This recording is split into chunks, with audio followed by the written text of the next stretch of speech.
G'day everyone and welcome back to Home Drive-In. Yes, we're exploring another sequel this month. Last time we covered an unnecessary follow-up that delivered fairly mediocre results to one that had no business whatsoever in being this good. I have left this video relatively spoiler-free as I feel it's a movie that still somewhat flies under the radar, so you should be fine to watch this if you haven't seen it yet. And if you haven't, what are you doing? Go and watch it! But if you want to go in completely blind and taking into account that I will be discussing the twist from the original Psycho, consider this a mild spoiler warning henceforth. But just keep that between us because Mother doesn't approve of spoilers.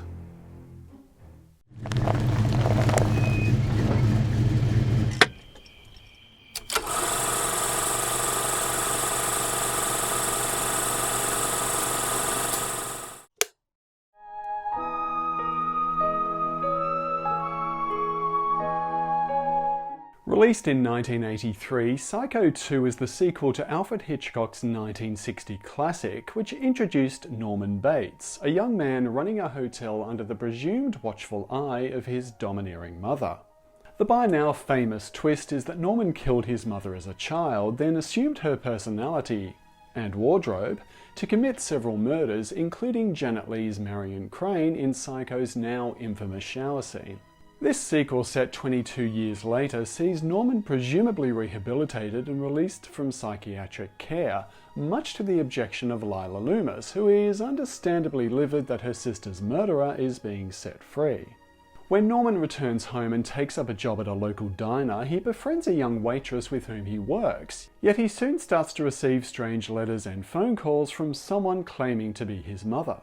When another murder spree begins, the questions soon follow. Is Norman losing his mind again? Is his mother really dead? Or is there something even more sinister afoot? Hilton A. Green, who was assistant director on the original Psycho, was hired by Universal to produce the sequel, with the knowledge that critics would be armed to the teeth if any injustice was brought upon the original classic. Since Hitchcock had passed away a couple of years prior, Green sought the blessing of Hitchcock's daughter Patricia, who welcomed the idea. Australian director Richard Franklin was brought on board after impressing audiences and studios alike with his films Patrick and Road Games. Franklin was educated at the University of California, since there were no film schools in Australia back then, where he studied alongside the likes of John Carpenter, Robert Zemeckis and George Lucas. However, Franklin wound up befriending his hero Alfred Hitchcock after inviting him to give a lecture at his campus, adopting much of his style which would later become evident in his films. Having been introduced via their mutual lawyer, Franklin approached writer Tom Holland. No, not that one. Who had at this point written the screenplay for The Beast Within and Class of 1984 and was offered to pen the screenplay for Psycho 2. Holland had seen Psycho as a teenager, declaring at the time it was the scariest film he'd ever seen, so naturally he was delighted to be writing its sequel 22 years later. Holland and Franklin wanted to make a film that Hitchcock would have been proud of, and as such the two watched as many of his films as they could for inspiration. As their story was going to be quite densely plotted with several twists and revelations, they were meticulous in planning the film, ensuring that character motivations were clearly defined and remained credible. Psycho 2 had originally been intended as a direct-to-cable movie, yet when a certain cast member agreed to return, interest in the film erupted, so the film was quickly slated to be released theatrically. Initially hesitant to appear in the sequel, Anthony Perkins was impressed with Holland's screenplay, agreeing to play Norman Bates again, stating that it was a logical follow-up to the original. There were also unconfirmed rumours that Christopher Walken may have taken over the role if Perkins was unwilling to return. Christopher Walken, could you imagine? Yo, mother, I don't want to be killing these girls no more, you can't make me. What the fuck am I doing? Having been initially known for his romantic lead roles, Perkins became so connected to the role of Norman Bates in the original Psycho that he declared it both made and broke his career. Nonetheless, he was still intrigued by this new story that would allow him to explore the character even further.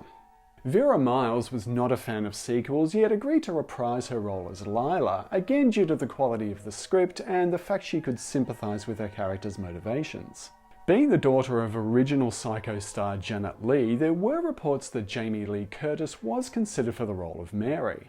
Yet for whatever reason this didn't eventuate, but it's largely attributed to her presumed hesitation to return to the horror genre. Clearly, Jamie Lee eventually got over this. Several actresses auditioned for the part, including Linda Hamilton, Meg Ryan, Kathleen Turner and Carrie Fisher, before the role was ultimately given to relative newcomer Meg Tilly. Tilly had been forced to leave her dancing career due to a leg injury and turned to acting, having starred in the supernatural film One Dark Night the previous year.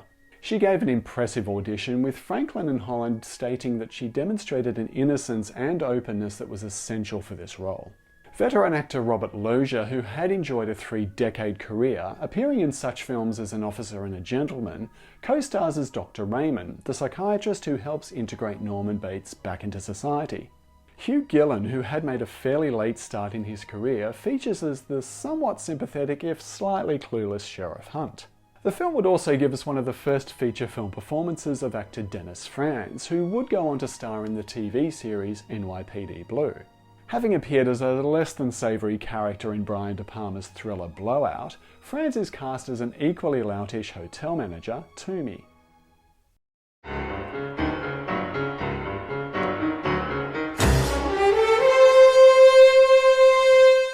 Psycho 2 was filmed over 32 days with Universal, who were excited but still cautious about the sequel, allocating the film a fairly small budget of $5 million. Except for a small scene in a graveyard, the film was shot almost entirely on Universal's soundstage 24, which was reportedly Alfred Hitchcock's favourite, with exterior scenes filmed on the Universal backlot.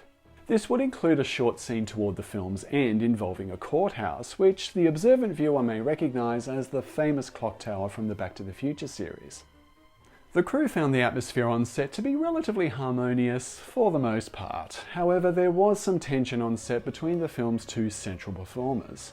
Being quite young at the time, Meg Tilly seemed rather perplexed at the attention being received by Anthony Perkins, failing to understand the cultural relevance of the original film.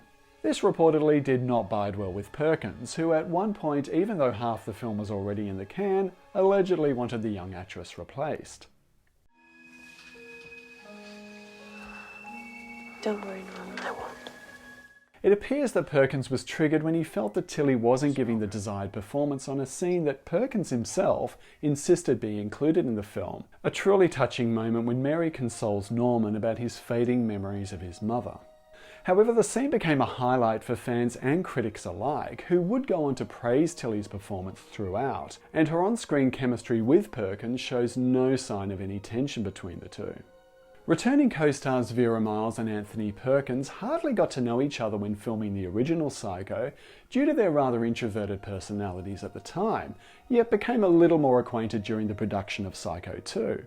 Miles would comment that she found working with Perkins to be a delight, describing her co-star as interesting, if a little offbeat. But at least there'll be a shot here of Meg and a shot here of Tony. Cinematographer Dean Cundy, who had shot most of John Carpenter's films, including Halloween, The Fog and The Thing, worked closely with Richard Franklin to give Psycho 2 its own look while also including a few of Hitchcock's trademarks. As such, there are plenty of signature Hitchcockian moments, including some dolly zoom shots which were famously used for the film Vertigo, as well as plenty of bird's eye views that were lifted straight from the original. Rather than shoot the film in black and white, which may have alienated more modern audiences, the crew opted to use a high contrast film stock to give the movie a gothic style similar to the original film. With this filming process allowing for deeply contrasting tones, the film has a very distinct look, leading Anthony Perkins to declare that Psycho 2 is not a black and white film, but a black and colour film. The now famous Bates house had been taken down since filming of the original Psycho, yet was rebuilt at the top of a hill and redressed to age it appropriately. Universal, however, couldn't wait to start running tours of the newly constructed mansion and began doing so during the filming of Psycho 2, much to the annoyance of the cast and crew. The motel also had to be reconstructed with only a few metres of the actual set visible on screen, so the rest, including the neon sign, was filled in using matte paintings by effects wizard Albert Whitlock. Matte paintings, which were traditionally used to create outlandish set extensions, were used fairly modestly for this film, limited to extending the aforementioned hotel set and surrounding landscapes. As such, the matte work is practically invisible unless you know where to look, and is a real testament to Albert Whitlock's legendary talents. As well as the careful set construction, several props from the first film had been kept in storage and found their way into the sequel, and according to Vera Miles, resembled the original so impeccably it gave her quite the case of déjà vu. In 1982, author Robert Loggia actually wrote his own sequel to his 1959 novel Psycho, which would see Norman Bates escaping from the asylum to presumably stop a film being made about him. Why does that sound familiar? However, this film retains no relation at all to Bloch's novel, which was a critique on the modern slasher film at the time, which according to an interview with the author, Hollywood did not appreciate. Now, going on a brief tangent, the film does include quite a fitting reference to a completely unrelated book. When Mary first stays at Norman's house, we see her in bed reading In the Belly of the Beast, a novel by Jack Henry Abbott who had served prison time for numerous criminal convictions. Abbott was released on parole in 1981 and his book was published soon after, which offered his view on the injustices of the American prison system. However, Abbott went back to prison after being arrested for murdering a waiter a mere 6 weeks after his release. The inclusion of this book is just one of the many intricate details included in Psycho 2, especially considering the insanity plea and prisoners' rights were particularly topical at the time. This demonstrates the care and attention the filmmakers wanted to put into this sequel, which would also become evident in other scenes. When Mary and Norman enter his mother's room for the first time, the famous Hitchcock silhouette can be briefly seen against a cabinet door. Richard Franklin seems so determined to honour his hero that he also plays a brief cameo when Norman first enters the diner, much like Hitchcock would make an appearance at the start of his movies. During a scene with Norman and Mary at the breakfast table, Norman stutters on the word cutlery, which is a reflection of his rather unsavoury use of a kitchen knife in the original film. This was actually an acting choice by Anthony Perkins, which he first implemented during rehearsals. Franklin was so impressed he insisted Perkins say it like that during filming, which he did. Do you have a knife? No, I'm afraid. I don't. I just moved back here after being many years away, and I forgot to bring any cutlery. And being a stickler for authenticity, when Norman envisions himself as a child at the start of the film, the younger version of Norman is played by none other than Anthony Perkins' 8-year-old son, Oz. It's sad when a mother has to speak the words that condemn her own son. While the filmmakers worked tirelessly to connect this film to its predecessor and honour the original Psycho wherever possible, one affiliation between the two happened quite by accident. Writer Tom Holland had been an actor previously and appeared in the film Walk in the Spring Rain, with actress Virginia Gregg playing his on-screen mother. However, it wasn't until many years later he discovered that Gregg was actually the voice of Norma Bates, aka Norman Bates' mother from the original Psycho. Nonetheless, Holland would flex his acting chops again for Psycho 2, playing the minor role of Deputy Norris.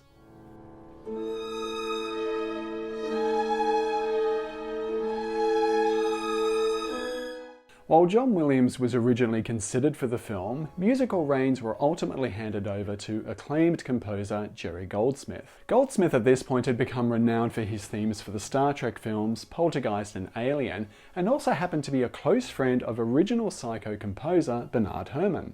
As with other aspects of Psycho 2, the music does not escape the expected scrutiny alongside Herrmann's original. However, considering the film demands the viewer sympathise with Norman Bates, a new musical approach had to be taken. While some of his music resembles Herrmann's for the film's more tense moments, Goldsmith composes some impressive new themes that manage to invoke both innocence and tragedy. Goldsmith's score for Psycho 2 is not generally regarded as a standout, yet in the humble opinion of this viewer, the main title alone is a hauntingly beautiful piece that I can and do listen to on repeat.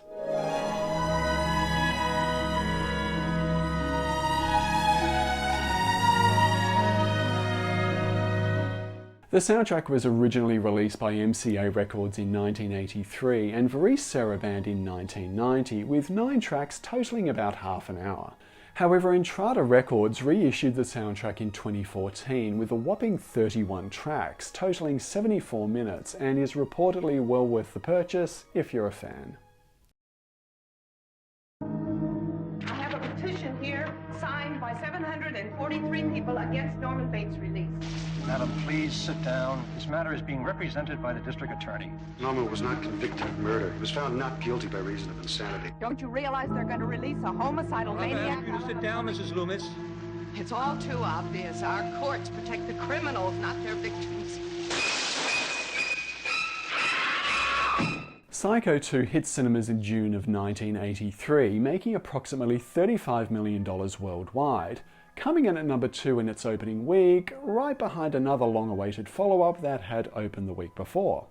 The film was initially met with mixed reviews, yet was always expected to remain in the shadow of the original. However, there seemed to emerge a consensus that this was a sequel better than anyone expected. Nonetheless, haters are gonna hate, with some critics calling the film a travesty and targeting the treatment of Lila Loomis's character in particular, while others proclaimed it to be a better-than-average slasher film. In more recent years, the film has been branded an underrated gem, commending the performances of Perkins and Tilly in particular, with the film being lauded for its clever twists and turns, as well as being darkly comedic. Did you have dinner yet? Yes, and I'm exhausted. I'm going to bed right after I take a shower. If that's all right with you. Oh, sure. Quentin Tarantino has in fact gone on to declare that he actually prefers Psycho 2 over the original, That's a bold statement. insisting Anthony Perkins' performance in the film is his best of all time, since the viewer completely sympathises with Norman throughout. Psycho 2 has enjoyed several releases on DVD over the years, having been released in a full-screen version by Good Times Video and again in its correct widescreen presentation from Universal. The Shout Factory Blu-ray, released in 2013, contains a few impressive extras, including a commentary with writer Tom Holland and some archival interviews with some of the cast and crew. However, Arrow Video in the UK also released the film in 2017 with some new extra features, while also releasing a couple of box sets that certainly deserve the attention of any collector. The box set features all 3 of the Psycho sequels on Blu-ray and 4K, containing several new extras for all 3 films, including panel discussions, commentaries, and interviews.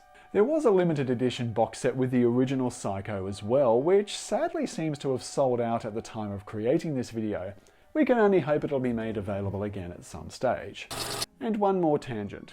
Also available on DVD and Blu-ray is the excellent series Bates Motel, which is a modern retelling of Norman's early life and is a series I highly recommend. Starring Vera Farmiga and Freddie Highmore, who, and this may be an unpopular opinion, may well have given us an even more frightening version of Norman Bates than Anthony Perkins.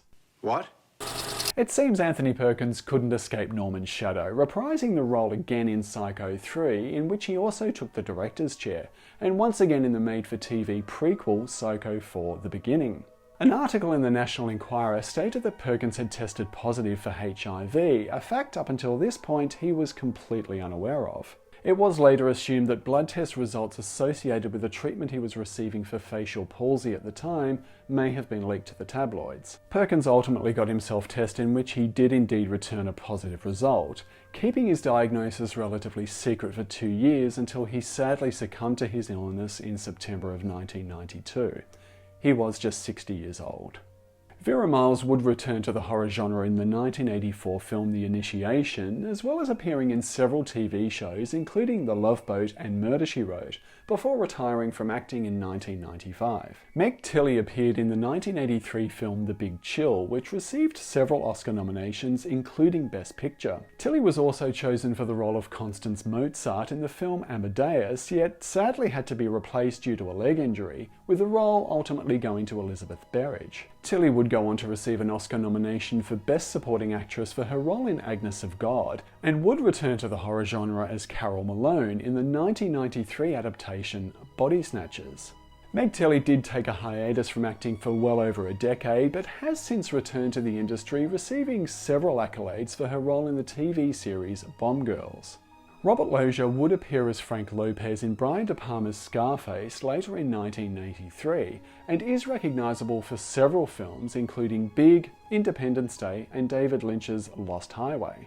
He also received an Oscar nomination for Best Supporting Actor for his role in Jagged Edge, as well as appearing in several TV shows, including playing himself in a couple of episodes of Family Guy. I just needed someone to talk to. Sure, Lois. What's on your mind? Well, it's kind of a long story. You see... Hey! hours later. Robert Loggia sadly passed away in 2015 after being diagnosed with Alzheimer's disease in 2010. He was 85 years old. Composer Jerry Goldsmith became renowned for his other musical scores after Psycho 2, including even more entries in the Star Trek franchise, as well as other popular films such as Gremlins and The Mummy, before sadly passing away from cancer in 2004. He was 75 years old. Tom Holland stated that Psycho 2 really propelled his career and would team up with director Richard Franklin again, writing the screenplay for the movie Cloak and Dagger, featuring E.T. star Henry Thomas. He would take the director's chair for the 1985 film Fright Night, which he also wrote, but cemented his name in pop culture by writing and directing the first movie in the Child's Play series. Richard Franklin returned to Australia to write and direct the film Hotel Sorrento, for which he won an ACTA award for Best Adapted Screenplay. Franklin would go on to lecture at the Swinburne University of Film and Television in his final years before sadly passing away from prostate cancer in July 2007. He was just 58 years old.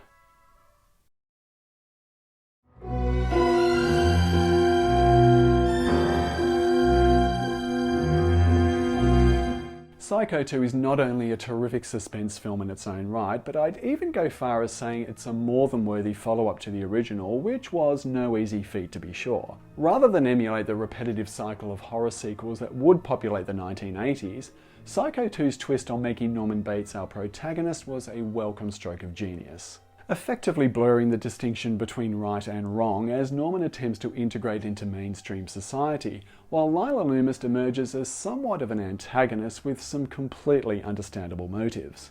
If the film has a failing, it's obvious that some scenes were trying to appease the slasher audiences of the time, with a little more gratuitous bloodletting than was needed. Am I saying Psycho 2 is a better film than the slasher genre deserved? Frankly, yes. Psycho 2 is at its best when it concentrates on its characters and allows its many secrets to unfold. What could have been a case of repeated horror tropes instead opts for a cleverly plotted, well-acted and suspenseful follow-up to the original classic, making Psycho 2 a film that every horror fan and their mother should check out.